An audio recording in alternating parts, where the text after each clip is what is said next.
बिस्मिल्लाहिर्रहमानिर्रहीम। अस्सलाम वालेकुम नादरीन, आप यूट्यूब चैनल देख रहे हैं। मैं इमरान खान हूँ। नादरीन, एक वक्त था पाकिस्तान में मिलिट्री एस्टेब्लिशमेंट जो कह देती थी, जिस तरफ चल पड़ती थी, पूरा पाकिस्तान उस तरफ चल पड़ता था और इनके बयानिए का तोती बोलता था।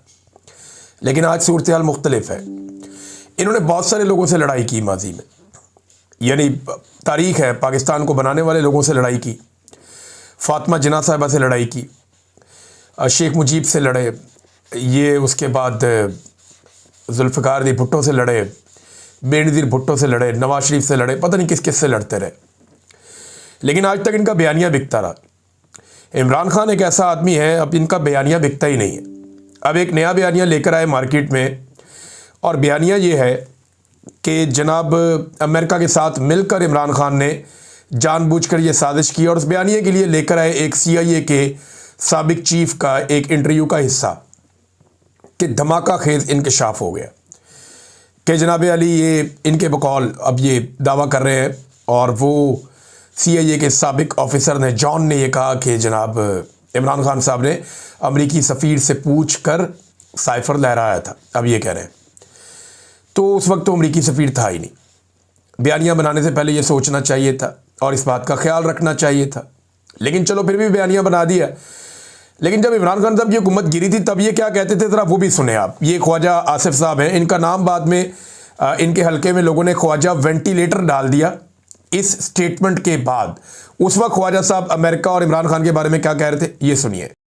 इसमें कोई शक शुबा नहीं है कि इस वक्त तक अमेरिका जो है एक ऐसी वाहिद ताकत है जो हमारे लिए बहुत सी मुआशी मुश्किलात जो है क्रिएट कर सकती है। अमेरिका जो है अगर जो है वो चाहे तो इस वक्त पाकिस्तान के लिए इतनी माशी जो है डिफिकल्टीज क्रिएट कर सकता है कि मैं समझता हूँ कि हो सकता है हम जो हमारा ऑयल बिल जो है अदा करने के लिए हमारे पास पैसे न रहे। ये सारे वेंटिलेटर जो है ना, ये लगे हुए हैं अमेरिका की मर्जी से लगे हुए हैं। अमेरिका चाहे तो ये सारे के सारे जो हमें जो इस वक्त ड्रिप्स लगी हुई हैं या वेंटिलेटर लगे हुए हैं, सारे के सारे ऑफ हो जाते हैं। उस वक्त शहबाज शरीफ और उनके बेटे हमजा शहबाज कहते थे कि इमरान खान ने अमेरिका को नाराज करके बहुत बड़ी गलती की और पाकिस्तान का नुकसान किया। तब इनका बयानिया ये था। अब इनका बयानिया ये है कि इमरान खान ने अमेरिका के साथ मिलकर किया। तो ये किसी एक जगह टिकते ही नहीं है और इनका बयानिया बिकता ही नहीं है। लोग तया पहुंचा करके रख देते हैं। हालांकि हो ये रहा था कि अमरीकी ओहदेदारों से या चार्ज दी अफेयर जो उनके थे उनसे, और जो बरतानवी हाई कमिश्नर है उनसे मुलाकातें तो अपोजिशन के लोग कर रहे थे, या वो लोग कर रहे थे जो रिजीम चेंज ऑपरेशन के अंदर सहूलतकारी का किरदार अदा करते रहे हैं। हमने बारहा ये चीज़ें पहले भी बताई, लेकिन जब जब ये प्रोपेगेंडा होता है तो ये चीज़ें दोबारा सामने आ जाती हैं। तो बयानिए का तोड़ इनके पास है नहीं। अब ये अदालतों को इस्तेमाल कर रहे हैं इमरान खान की जबानबंदी के लिए। एक तो मैंने आपको बताया कि ज़ियाउल हक के दौर का जो एक स्याह कानून था कि कोई भी कैदी, चाहे वो सियासी कैदी है, वो सियासत के ऊपर बात नहीं कर सकेगा। ये इन्होंने पहले तय कर लिया था ज़ियाउल हक के दौर में, और ये ज़ियाउल हक की सोच का नतीजा है, एक आमिराना सोच का नतीजा, कि कैदी जो है वो सियासत के ऊपर बात नहीं कर सकता, हम उसे बात करने नहीं देंगे।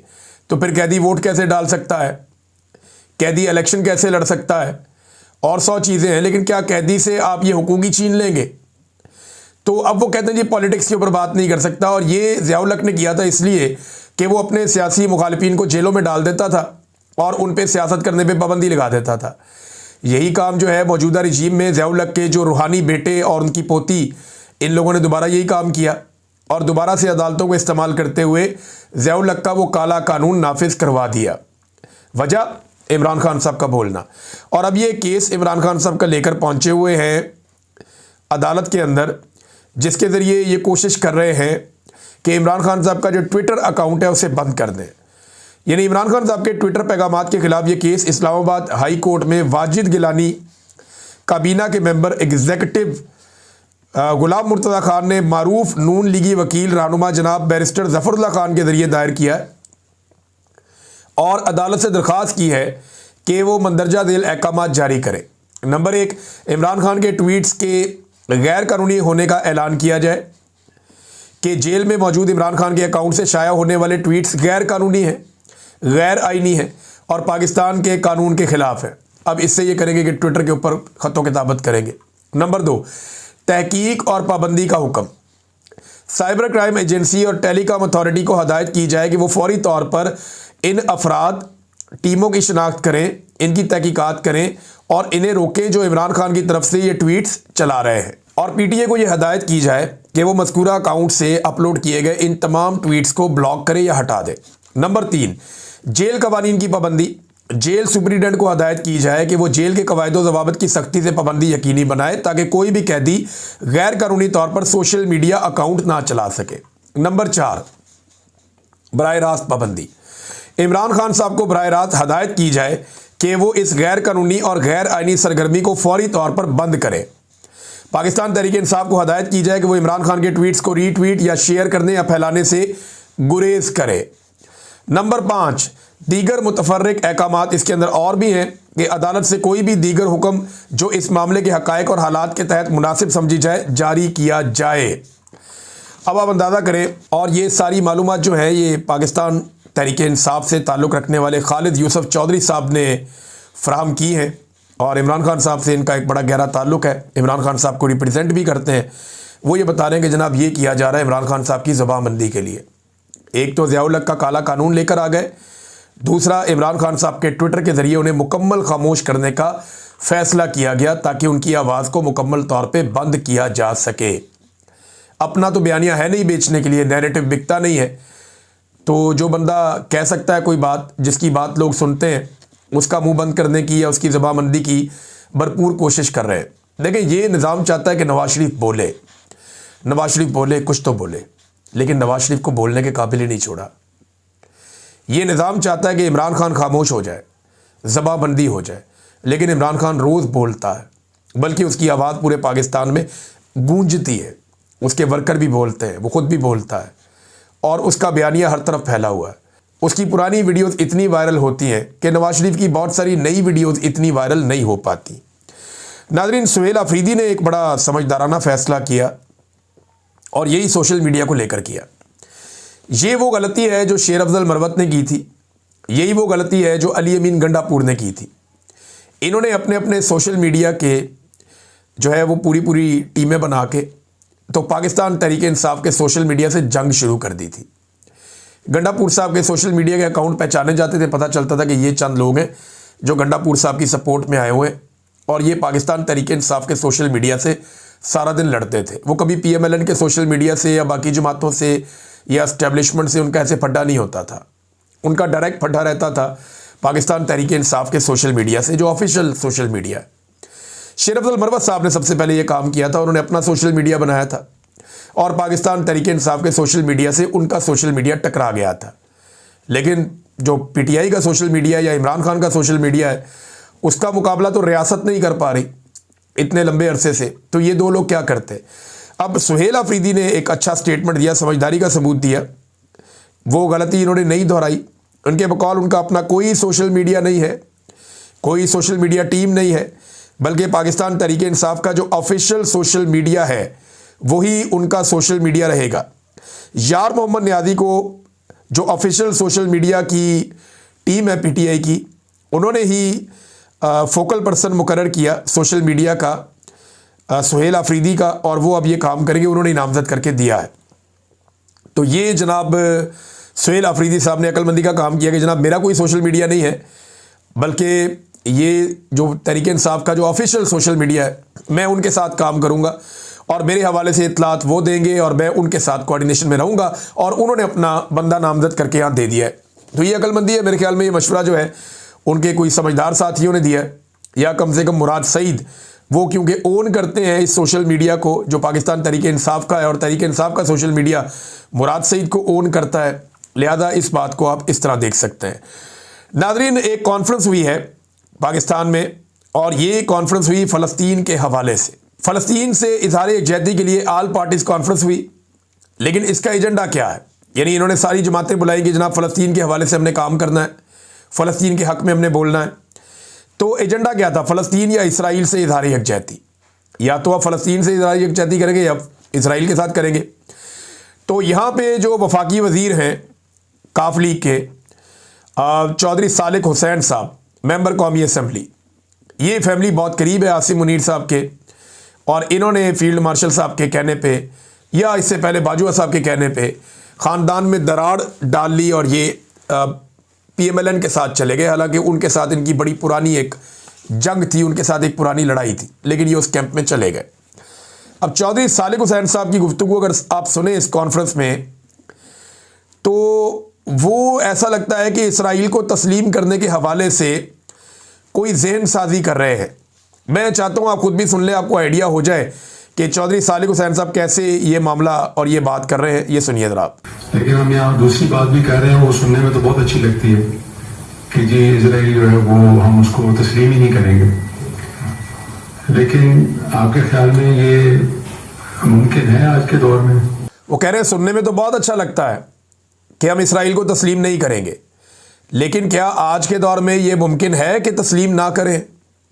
ये जनाब अब आहिस्ता आहिस्ता जहन साजी की जा रही है। और देखिए, ये जहन साजी बहुत पहले जनरल बाजवा के दौर में सहाफ़ियों को बुला बुला कर कहा गया कि जनाब अब फ़लस्तीन के ऊपर, इसराइल के ऊपर डिबेट शुरू करवाएं। हम चाहते हैं कि पाकिस्तान इसराइल को तस्लीम करे, या तस्लीम ना भी करे तो ये डिबेट तो शुरू हो, कोई ट्रेड शुरू हो, कोई इसराइल के साथ मामलात हमारे बेहतर हों। उनकी ये सोच थी। उन्हें ये लगता था कि इसराइल बिला वजह इंडिया को सपोर्ट कर देता हर दफ़ा, लिहाजा हमारे इसराइल के साथ ताल्लुकात होंगे तो इंडिया के साथ जब भी पंगा होगा तो इसराइल इंडिया को सपोर्ट नहीं करेगा। ये भी उनके दिमाग में रहता था। और इसराइल के साथ बहुत सारे माली वाबस्तगियाँ बहुत सारे मुल्कों की है, तो हमारी भी हो जाएंगी। तो बाजवा साहब ये सोचते थे। एक्चुअली इसके पीछे जो अमेरिकन एस्टेब्लिशमेंट है उसका रोल होता है। अमेरिकन हमेशा से चाहते हैं कि जो मुसलमान ममालिक हैं वो सारे इसराइल को तस्लीम करें और इसराइल वहाँ पे एक लेजिटिमेट हैसियत में मशरिक़ वस्ता के बीच में मौजूद रहे और उसे किसी किस्म का कोई ख़तरा ना हो। तो नाज़रीन, मोहब्बत की ये आग एक तरफा नहीं है। ऐसा नहीं है कि पाकिस्तान में फ़लस्तीन के हवाले से एक ऑल पार्टीज़ कॉन्फ्रेंस होती है और उसमें इसराइल को तस्लीम करने के इशारे दिए जाते हैं, बल्कि आग दोनों तरफ बराबर लगी हुई है। इसराइली अखबारात तारीख़ में पहली मरतबा पाकिस्तानी हुकूमतों की तारीफ़ कर रहे हैं। इस वक्त जो पाकिस्तान में हुकूमत है, चाहे वो वफाक में है चाहे वो पंजाब में है, वो बहुत खुश हैं और इसराइली अखबारात बाकायदा तारीफ़ कर रहे हैं। टाइम्स ऑफ इसराइल ने इसके हवाले से खसूसी मजमून शाया किया है और पाकिस्तान पर इस वक्त जो रजीम मुसल्लत है उनकी बहुत तारीफ़ें की हैं। और इसमें तज्जिया किया गया है कि पाकिस्तान में इस वक्त सियासी और अस्करी हल्के अब्राहम अकॉर्ड या उस मुआहदे को यकजहती के तनाजुर में देखते हैं और पाकिस्तान को अपनी हिकमत अमली नज़रियाती वाबस्तगियों के बजाय अमली मफाद और खित्ते की हिकमत अमली की बुनियाद पर तरतीब देनी चाहिए। और इस रस्ते में अब्राहम अकॉर्ड एक बड़ा निशान है, इस तरफ बढ़ना होगा। फिर उन्होंने बड़ी तारीफ़ की फील्ड मार्शल आसिम मुनीर साहब की। अब आसिम मुनीर साहब की क़यादत में रियासती रिट की बहाली एक नए दौर का आगाज़ है। शिद्दत पसंद तंजीमों पर पाबंदी, नफरत अंगेज़ तकारीर के खिलाफ कार्रवाई। अब तहरीक लब्बैक का भी हवाला जो है वो इन अखबारात के अंदर दिया गया। तो बड़ी तारीफ़ कर रहे हैं इसराइली अखबारात पाकिस्तानी हुकूमत की, पाकिस्तान की मिलिट्री एस्टेब्लिशमेंट की। ऐसा माजी में पहले नहीं हुआ, लेकिन ये पहली दफ़ा हो रहा है। अब इसके ऊपर आप खुश हों या ना हों ये आपकी अपनी मर्ज़ी है, लेकिन ये आग दोनों तरफ से बराबर लगी हुई है।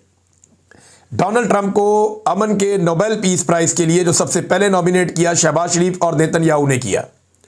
तो बहुत सारी चीज़ों में पाकिस्तान और इसराइल करीब आ रहे हैं और पाकिस्तान में जिस तरीके से इसराइल के ख़िलाफ़ होने वाले हर एहतजाज को दबाया गया, कुचला गया, उसके ऊपर रियासत ने पूरी ताकत का इस्तेमाल किया।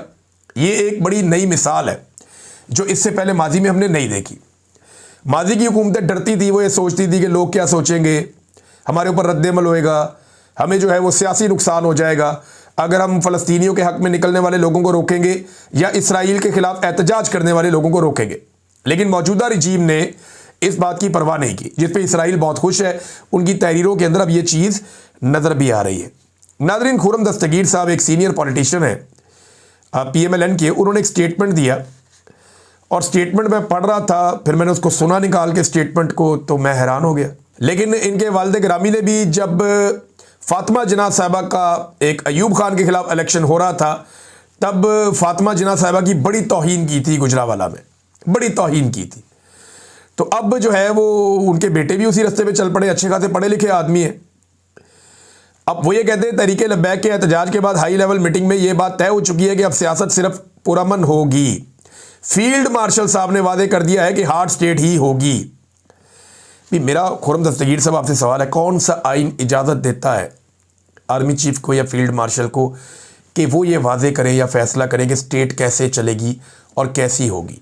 रियासत को चलाने की जिम्मेदारी वो किन लोगों की होती है? सरकारी मुलाजमीन की तो नहीं होती। यानी आप लोग इस लेवल पे पहुंच गए हैं, कल तक ये लोग नवाज शरीफ का नाम लेते थे अपने लीडर का, या अपने वजीर आजम का नाम लेते थे कि ये उसका विजन है, वो ये करना चाहता है, उसने ये फैसला किया है। आज ये उस जगह पहुंच गए कि इनको पता है कि नवाज शरीफ इररेलेवेंट, शहबाज शरीफ इररेलेवेंट, तो ये अपने लीडर के तौर पे फील्ड मार्शल को पेश करते हैं कि फील्ड मार्शल ने ये फैसला कर लिया, या फील्ड मार्शल ने ये वादे कर दिया कि हार्ड स्टेट ही होगी, किसी भी जमात का एहतजाज पुरतशद्दुद हुआ तो भरपूर कार्रवाई की जाएगी। अच्छा, अब आप इसको गौर करें ना कि पीएमएलएन कहां पहुंच गई। पीएमएलएन ने अपनी सारी की सारी सियासत जो है वो त्याग दी है एस्टेब्लिशमेंट के कदमों में। उन्हें इस बात का अंदाजा है कि आइंदा अब वो मुस्तकबिल करीब में वोटों के साथ इक्तदार में नहीं आने वाले, लिहाजा बूटों के साथ चिपके रहो और इनके तस्मों के साथ लटक लटक के इक्तदार में पहुंचो। खुर्रम दस्तगीर जैसा पढ़ा लिखा आदमी वो आज ये बात कर रहा है कि फील्ड मार्शल ने ये फैसला किया तो रियासत ऐसे ही चलेगी। हालांकि वो ये जानते हैं कि रियासत की डेफिनेशन क्या है, लेकिन ये बातें रिकॉर्ड का हिस्सा बनती जा रही है कि पीएमएलएन ने किस लेवल तक गिरावट का सबूत दिया जब पाकिस्तान में आमिराना हिकमत अमली अपनाई गई थी। सबसे पहले इन्होंने सरेंडर किया और इनके सरेंडर की कीमत पाकिस्तान ने चुकाई। इकॉनमी के मैदान में, लॉ एंड ऑर्डर के मैदान में, दुनिया भर के साथ ताल्लुकात के मैदान में, खित्ते के अंदर हमारी बिगड़ती हुई सूरत हाल के मैदान, हर जगह पे जो हमें आज नाकामी हो रही है उसके पीछे वजह कौन है?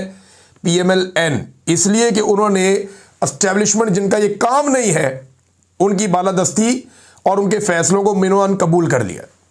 ये है जी प्रॉब्लम। नाज़रीन, आज़ाद कश्मीर में जो एस्टेब्लिशमेंट का वजीर आज़म है वो लगता है तनहा रह गया अब, और एस्टेब्लिशमेंट का वजीर आज़म आप सब इन्हें जानते हैं, मोहतरम को, चौधरी अनवारुल हक साहब, और ये आज़ाद कश्मीर के वज़ीर आज़म हैं। इनके भाई lieutenant general retire Chaudhary Ikramul हक साहब हैं, और ये इनका बेस्ट तारुफ है एस्टेब्लिशमेंट के साथ, इनके बड़े अच्छे ताल्लुकात हैं।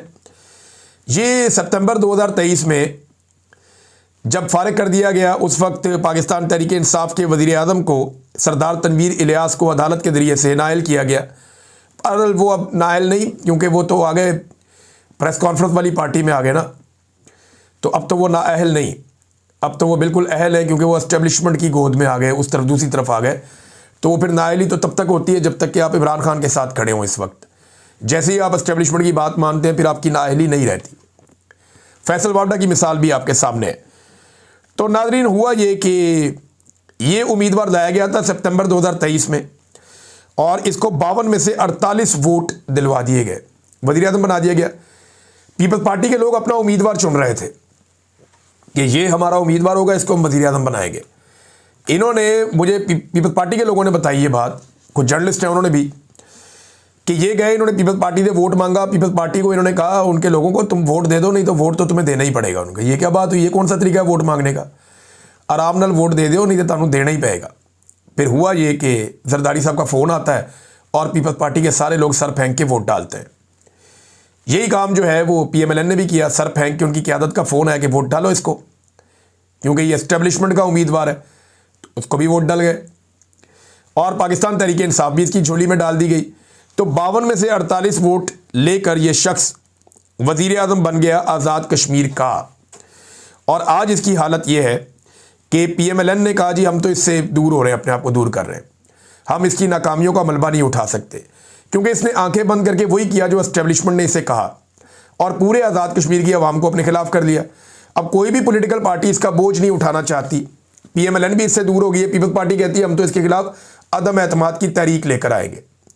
अब कोशिश सबकी ये है कि पीटीआई वहाँ पे अपना वज़ीर आज़म बना ले, ताकि सारा मलबा पीटीआई पे डाल दिया जाए, और अगले साल जो इंतखाबात आ रहे हैं आज़ाद कश्मीर में, उन इंतखाबात में पीएमएलएन को और पीपल्स पार्टी को थोड़ा सा रूम मिल जाए।